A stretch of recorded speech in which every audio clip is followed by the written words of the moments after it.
좋은 날입니다. 1월 16일 GT 묵상에 함께 하신 여러분 환영하고 축복합니다. 오늘은 로마서 5장 12절에서 21절 말씀으로 첫째 아담과 둘째 아담의 차이라는 제목으로 하나님 말씀 나누겠습니다. 본문 말씀 함께 읽어봅니다. 그러므로 한 사람으로 말미암아 죄가 세상에 들어오고 죄로 말미암아 사망이 들어왔나니 이와 같이 모든 사람이 죄를 지었으므로 사망이 모든 사람에게 이르렀느니라. 죄가 율법 있기 전에도 세상에 있었으나 율법이 없었을 때는 죄를 죄로 여기지 아니하였느니라.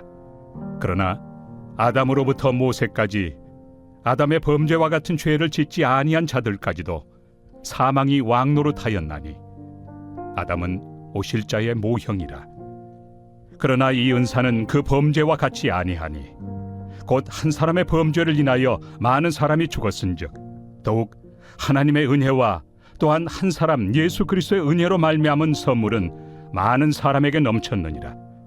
또 이 선물은 범죄한 한 사람으로 말미암은 것과 같지 아니하니 심판은 한 사람으로 말미암아 정죄에 이르렀으나 은사는 많은 범죄로 말미암아 의롭다 하심의 이름이니라. 한 사람의 범죄로 말미암아 사망이 그 한 사람을 통하여 왕노릇하였음즉 더욱 은혜와 의의 선물을 넘치게 받는 자들은 한 분 예수 그리스도를 통하여 생명 안에서 왕노릇하리로다. 그런즉 한 범죄로 많은 사람이 정죄에 이른 것 같이 한 의로운 행위로 말미암아 많은 사람이 의롭다 하심을 받아 생명에 이르렀느니라. 한 사람이 순종하지 아니하므로 많은 사람이 죄인 된 것 같이 한 사람이 순종하심으로 많은 사람이 의인이 되리라. 율법이 들어온 것은 범죄를 더하게 하려 함이라. 그러나 죄가 더한 곳에 은혜가 더욱 넘쳤나니 이는 죄가 사망 안에서 왕노릇한 것 같이 은혜도 또한 의로 말미암아 왕노릇하여 우리 주 예수 그리스도로 말미암아 영생에 이르게 하려 함이라. 우리가 지난 시간 로마서 5장 1절부터 11절을 살펴봤습니다. 그러면서 우리를 구속하신 하나님의 은혜, 그 구속의 결과가 무엇인가? 그것은 바로 하나님과의 화목이다. 그래서 우리는 이 땅에서 화평을 누리고 기쁨을 누리고 소망을 가지며 살아갈 수 있게 된다라는 것을 나누었습니다. 오늘 12절에서 21절은 어떻게 하나님과 화목하게 되었는지 그것을 신학적으로 설명해 주고 있는 것이다 라고 볼 수 있는데요. 십자가에 죽으신 예수님의 구원, 그것을 믿는다고 해서 어떻게 나에게 구원이 되는가 하는 것이죠. 이것에 대한 설명입니다. 먼저 12절부터 14절은 첫째 아담이라는 표현으로 등장하게 되는데 그것은 바로 첫사람 아담입니다. 그리고 15절에서 16절에는 둘째 아담이 등장하는데 이 둘째 아담이라고 일컬어지는 분이 바로 예수 그리스도시다 라고 설명하는 것이죠. 우리 한번 살펴보겠습니다. 먼저 12절입니다. 그러므로 한 사람으로 말미암아 죄가 세상에 들어오고 죄로 말미암아 사망이 들어왔나니 이와 같이 모든 사람이 죄를 지었으므로 사망이 모든 사람에게 이르렀느니라. 아멘. 뭐라고 말합니까? 한 사람이 죄를 들여왔다. 그리고 죄가 이 땅에 들어옴으로 말미암아 사망이 들어왔다라고 이야기를 하고 있어요. 그 한 사람이 누구인가? 첫사람 아담이다 라고 말하고 있습니다. 아담 한 사람이 죄를 짓게 되면서 그런데 이 사람이 첫사람이었다는 거죠. 첫 번째 하나님께서 지은 그 아담이었다라고 말하면서 그러므로 말미암아 이 땅 안은 죄의 DNA가 들어온 것입니다. 우리 심령 안에는 우리가 태어나면서 죄의 DNA가 우리 심령 안에 심겨진 상태가 되었다라고 말하고 있어요. 어린아이가 태어났는데 때를 쓰고 자기가 원하는 대로 살려고 하는 그 습성, 그것을 무엇이라 설명할 수 있겠습니까? 우리를 죄인이 되었기 때문에 그렇다. 그래서 우리는 결국 사망에 이르게 되었다라고 하는 처지를 말해주고 있는 것이죠. 이 상황을 우리가 깨닫지 못하고 인간이 받아들이질 못하니까 하나님께서 무엇을 허락했다라고 말했습니까? 계속 반복적으로 등장하는 그 단어, 바로 율법입니다. 율법의 목적은 무엇인가요? 우리가 죄인임을 깨닫게 하기 위해서인 거예요. 혹 이방인에게는 양심이라는 걸 주셨습니다. 양심 안에 우리는 가책을 받게 되죠. 왜 가책을 받습니까? 양심을 따라 살지 못하는 나를 발견하기 때문에. 우리는 왜 양심을 따라 살지 못하고 또 하나님의 말씀, 율법을 따라 살지를 못합니까? 바로 내 안에 죄가 있기 때문에. 그래서 이 죄의 싹은 사망이요 라고 하기 때문에 우리는 결국에 사망 가운데로 치닫게 되었다라는 것을 설명하고 있습니다.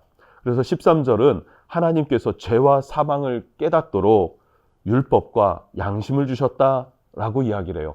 그럼 이 모든 사망 가운데 거할 수밖에 없었던 이유, 그것이 바로 첫사람 아담 때문이다라고 설명하는 것이 12절에서 14절입니다. 자, 그럼 15절부터 16절에는 둘째 아담에 대해서 설명하는데 곧 예수 그리스도시다라 그랬어요. 자, 예수님은요, 하나님의 아들이십니다. 하나님의 아들인데 성경 복음서를 보면 예수님이 스스로를 표현할 때 인자가 온 것은 이래요. 인자, 사람의 아들 이렇게 표현하고 있습니다.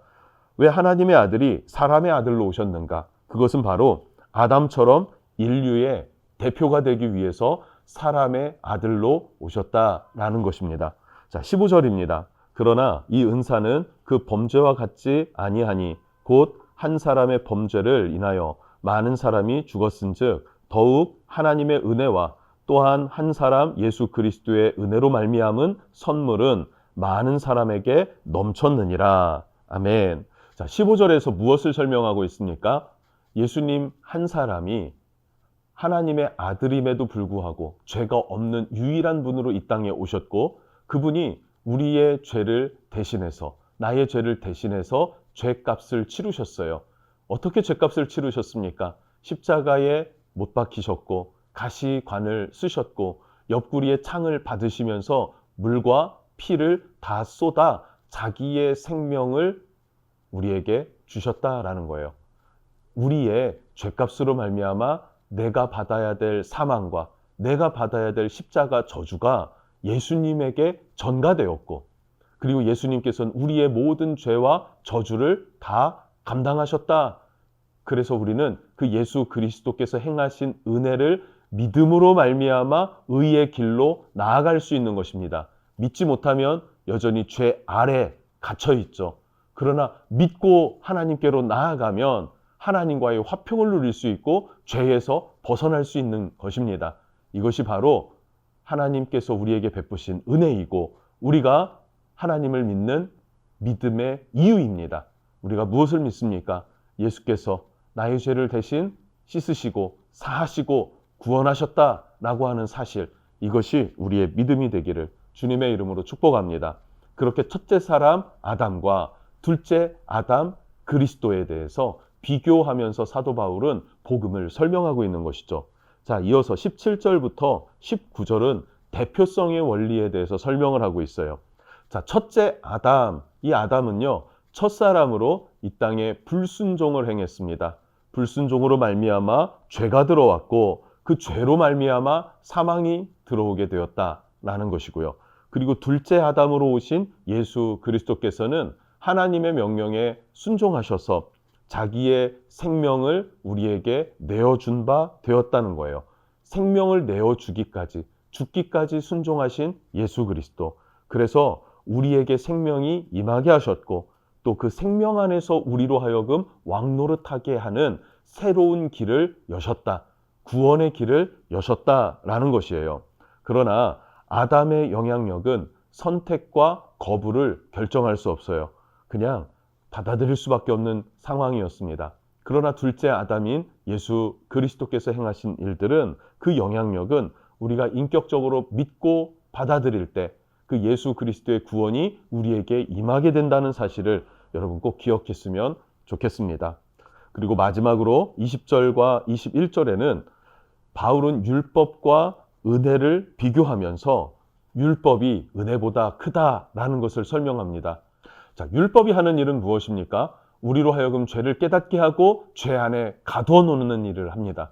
우리가 죄인임을 깨닫게 하는 거예요. 그러나 그것보다 더 큰 하나님의 은혜가 있습니다. 이 은혜는 무엇입니까? 죄에 갇힌 우리에게 생명을 준다, 자유를 준다, 하나님과 화목하게 한다, 구원을 준다라고 하는 그 길을 내신 분이 예수 그리스도시다. 그 은혜 안에 우리가 들어가자, 은혜로 나아가자라는 것이죠. 여러분, 율법으로 죄의 한계를 직면하고 또 은혜로 하나님께 나아갈 수 있도록, 그래서 영원한 생명을 얻게 하는 것, 그것이 바로 예수님이 행하신 일이고 구원의 길이며 우리가 믿어야 할 복음이다라는 것입니다. 결국 율법보다 하나님의 은혜, 우리에게 베푸신 그 사랑이 월등하게 크고 강력하다는 사실을 기억하면서 우리는 항상 하나님의 은혜와 사랑 안에 거하는 하나님의 자녀다, 빛의 자녀다, 사랑받는 자녀다라는 사실을 기억하셨으면 좋겠습니다. 기도하겠습니다.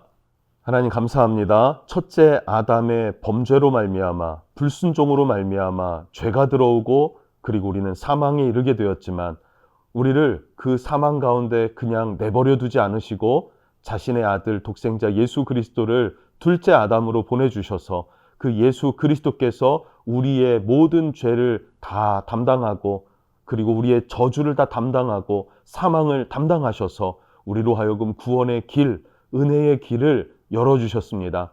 그래서 우리가 무엇을 행해서 하나님 앞에 순종하여서가 아니라 예수 그리스도의 은혜를 믿음으로 받아들이고 인격적으로 받아들여서 우리로 하여금 구원에 참여하게 하신 하나님의 사랑에 우리가 감격할 수 있게 하시고 그렇게 회복된 하나님과의 관계 안에서 화평을 누리고 화목을 누리고 기쁨을 누리고 소망을 누리며 나아갈 수 있도록 우리를 축복해 주시고 인도하여 주십시오. 예수님의 이름으로 기도합니다. 아멘.